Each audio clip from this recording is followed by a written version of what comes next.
Dilim, masukal, tahimik at mapanganib. Ito ang mga katangian ng isang gubat na mapanglaw at dito rin magsisimula ang kwento ng matamis na pag-iibigan nila Florante at Laura. Sa gitna ng gubat, may isang lalaking nakatali sa puno na may binugbog ng paulit-ulit at hinabol ang kanyang hininga. Ang pangalan niya ay Florante. Habang nakatali sa puno, sinasabi niya ang kanyang mga nakaraan at isa na rito ang Albania. Isang kaharian kung saan siya ay isinilang na ngayon ng nganib. O aking Diyos Ama, nasan ang iyong awa? Ako'y nanaghoy, nakikiusap, humingi ng tulong niyo. Patawarin niyo ako. Lahat dahil hindi ko nagawang ipagtanggol ang ating kaharian laban sa taksil at walang awang si Adolfo. Tila yata wala na nagmamahal sa akin. Napakapait ng aking buhay.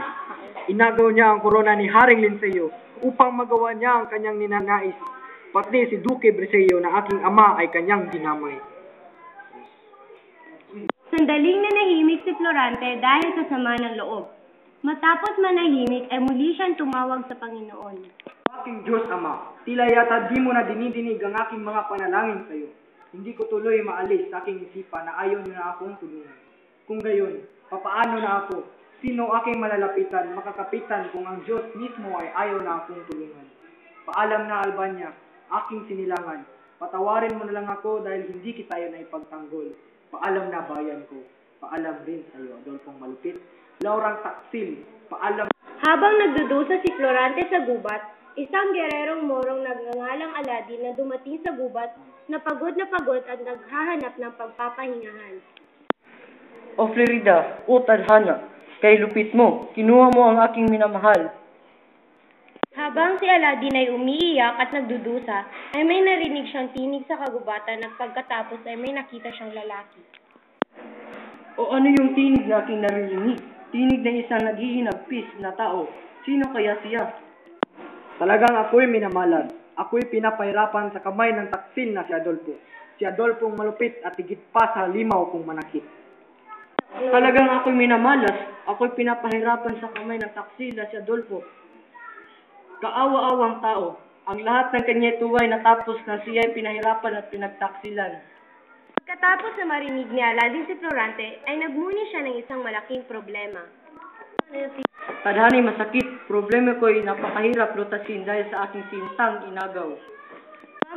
Nagmamadali na si Aladin nang mapansing humina ang boses ng kanyang narinig. Kailangan ko na magmadali, kundi hindi ko na maabutan ang taong iyon. Habang tumatakbo, ay nakita niya ang nakagapos na isang lalaki na may nakapalibot ditong dalawang leyon. Siya ay naghanda at nilusob ang mga leyon. Pagkatapos niyang mapatay ang dalawang leyon, ay pinakawalan niya si Florante.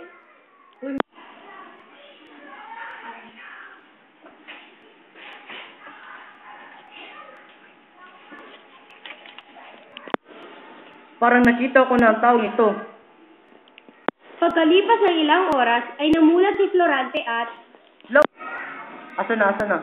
Laura, nasaan ka? Tulungan mo akong makaalis dito. Hindi na sumagot si Aladin at baka sa kawalang pag-asa ay matuluyan na si Florante.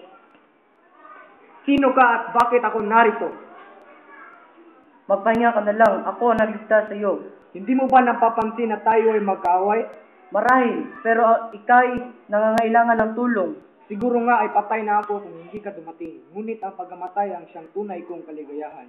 Hangal, hindi mo ba alam na dinadagdagan mo lang ang iyong pasakit?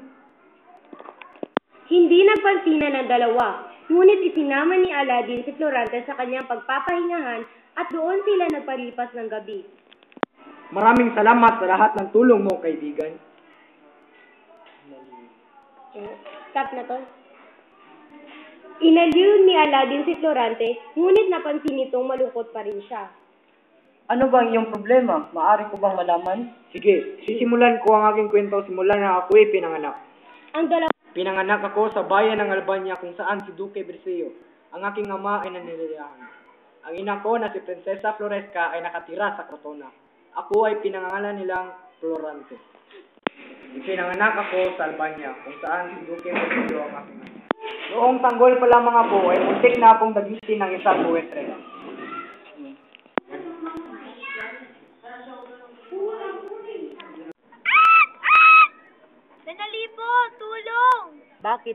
Anong problema? Nako, buwetre! Naglalakad ako.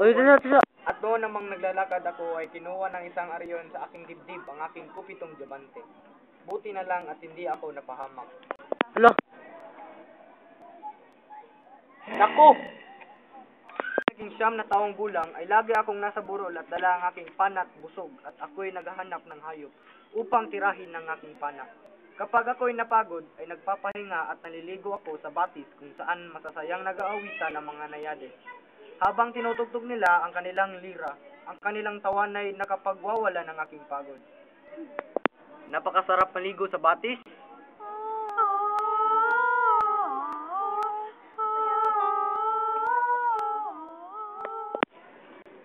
Pagkalipas ng ilang taon ay pinag-aral ako ng aking ama, ngunit ayaw pumayag ng aking ina dahil ako'y lilisan. Bakit ba kailangan niyang umalis? Dahil mas maganda ang pagtuturo roon. Kung hindi siya mag-aaral, ano ang kanyang magiging kinabukasan? Sino ang mag-aaruga sa kanya roon? Aalagaan siya ng kanyang mga guro't kaibigan doon. Sa mga sinabi ng ama ko ay nakumbinsi niya si ina upang Sa pagdating ni Florante sa Atenas, Florante, maligayang pagdating. Ako nga pala si Antenor at ako ang magiging guro mo dito sa Atenas. salamat po. Oh, bakit ka tila kay lungkot mo? Ayaw ko po kasing umalis sa Albania. Hayaan mo, lilipas din yan. sa isang buwang pagtigil ni Florante sa Atenas, ay kapansin-pansin na palagi siyang tulala at di makakain. Isang araw, habang naglalakad si Florante, ay nakasabay niya si Adolfo, ang kanyang kababayan. Napansin niya ang pinong pagkilos nito. Makaraan pang 6 na taong pag-aaral, Binabati kita, Florante. May talento ka sa filosofiya, astrolohiya at matematika. Salamat po. natapos ang pagdiriwang ay babasahin ang sulat. Hindi, mahal na ina, bakit mo ko iniwan? Di man lang tayo nagkita sa matagal na panahon. Hindi ka maaaring mamatay. Pagdating sa Albania, O aking ama, o bunso. biglang may dumating na isang mensahero. Magandang araw po. Humingi ng tulong ang Cortona sa inyo dahil nanganganib po na masakop ni General Usmalik. Asahan niyo ang tulong namin. Florante, pupunta tayo kay Haring Linceo.